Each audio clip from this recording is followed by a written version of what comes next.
Assalamualaikum warahmatullahi wabarakatuh. Perkenalkan, nama saya Muhammad Ardian Nur dengan NIM C1D1230110.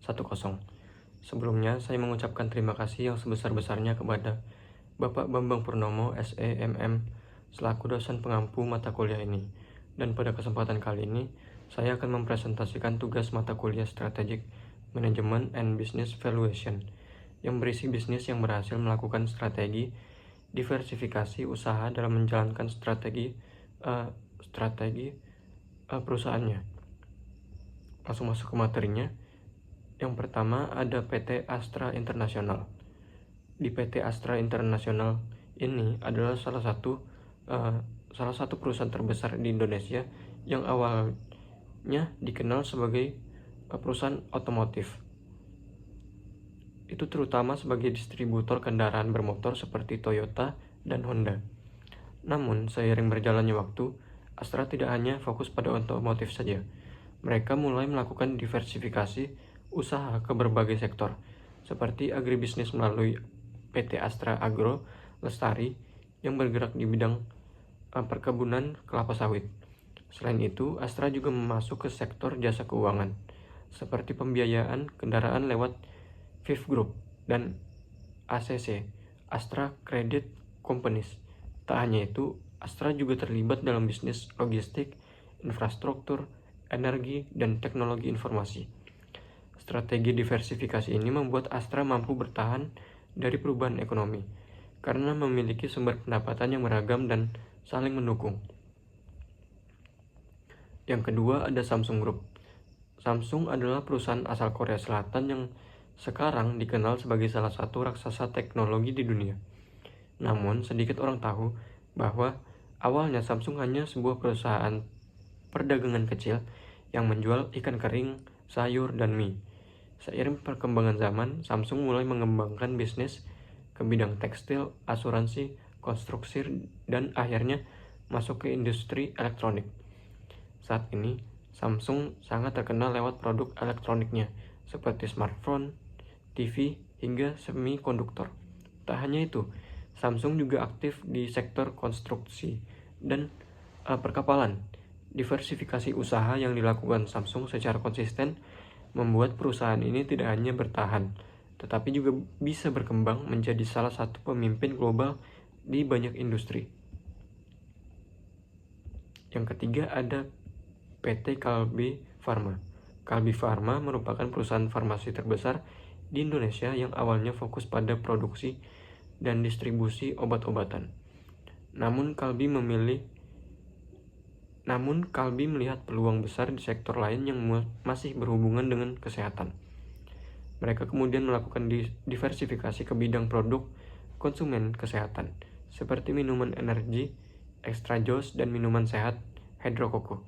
Selain itu, Kalbe juga mengembangkan layanan kesehatan berbasis digital, seperti Kalbe Genomics untuk layanan tes genetik dan Kalcare untuk pembelian produk kesehatan secara online.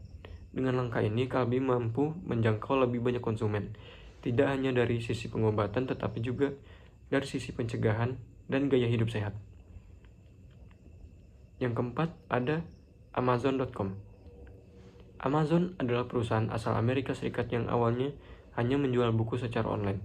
Namun Jeff Bezos sebagai pendiri Amazon memiliki visi untuk menjadikan Amazon sebagai toko serba ada di internet. Setelah sukses menjual buku, Amazon memperluas lini bisnisnya ke berbagai produk retail lainnya, yaitu termasuk elektronik, pakaian, dan kebutuhan rumah tangga. Tidak berhenti di situ, Amazon juga menciptakan Amazon Web Service atau AWS yang kini menjadi salah satu layanan cloud computing terbesar di dunia dan menyumbang pendapatan besar bagi perusahaan.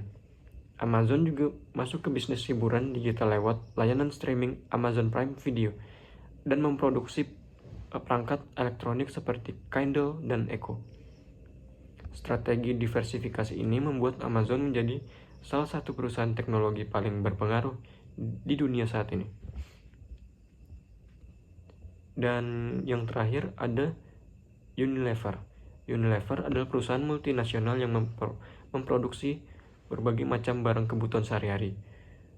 Untuk perusahaan ini melakukan diversifikasi produk dengan sangat luas, mulai dari produk perawatan tubuh seperti sabun Lifebuoy dan Dove, lalu produk pembersih rumah tangga seperti Rinso dan Sunlight, hingga produk makanan dan minuman seperti Royco dan Bango dan es krim Walls. Strategi diversifikasi Unilever membuat perusahaan ini bisa menjangkau berbagai segmen pasar dan tetap relevan di berbagai kondisi ekonomi. Dengan banyaknya lini produk yang dimiliki, Unilever bisa menjaga stabilitas keuangan perusahaan dan memberikan solusi lengkap bagi kebutuhan konsumen sehari-hari.